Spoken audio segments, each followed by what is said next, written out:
We focus on a legal profession in Washington and a fight for basic protections in the workplace. Strippers Are Workers is an organization of more than 300 women fighting to pass a so-called Strippers' Bill of Rights. Did you know Washington is the only state in the country that does not allow booze to be sold in strip clubs? That means that they depend solely on dancers for their income. Tonight, a professor, an activist, a single mom, and a campaign manager, 4 local women go on the record to strip back the stigma of a profession they love. The role the strip club plays in the community is vital. Sex work has always played that role in the community.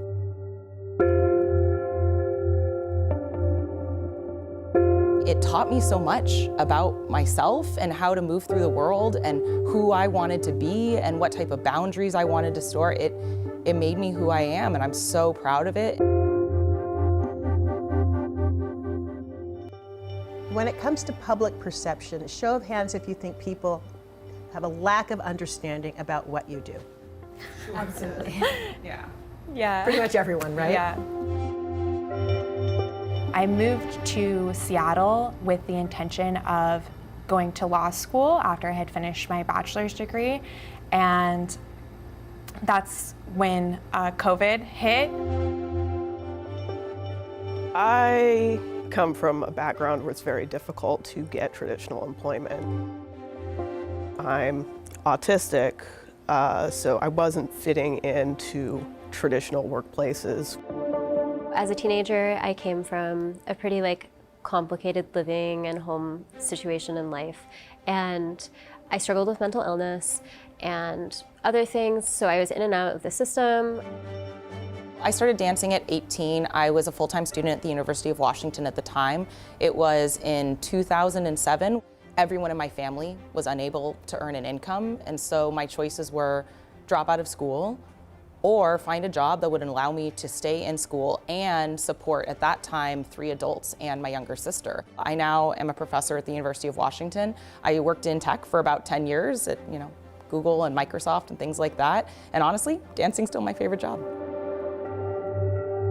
I was homeschooled, never got a diploma, so I pretty much have no formal education.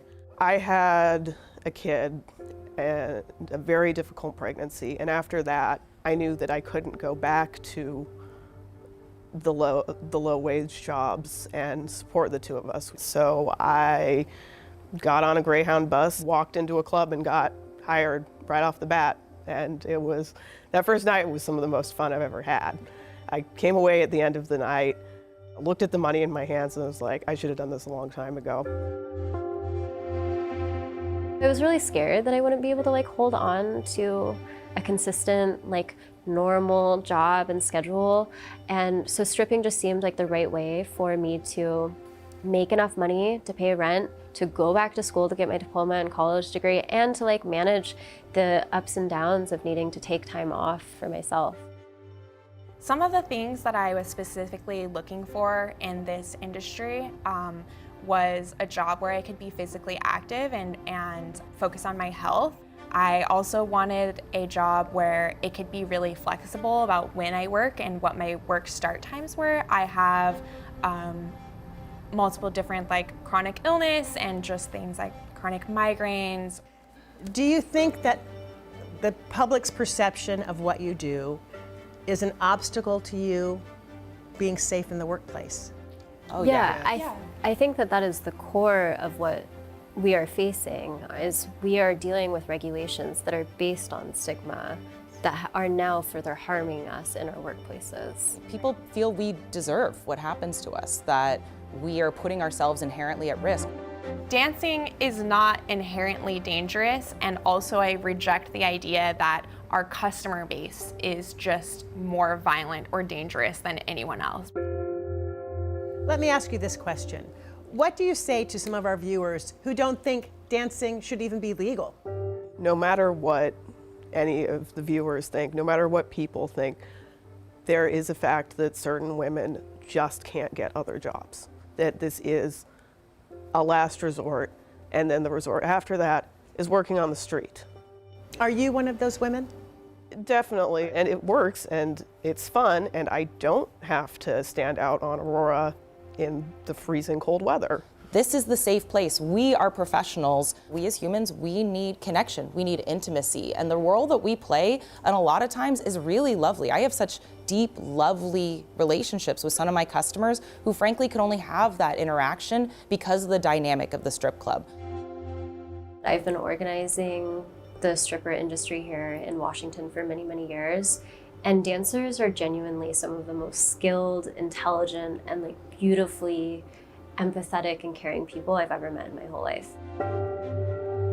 We all deserve to be safe and to be supported, doing something that we're consenting to. So what would it take for these dancers to feel safe? Changing policies, they say, put them at risk. Next week, our conversation focuses on the Bill of Rights these women are fighting for, requiring equitable pay, increased security, oversight.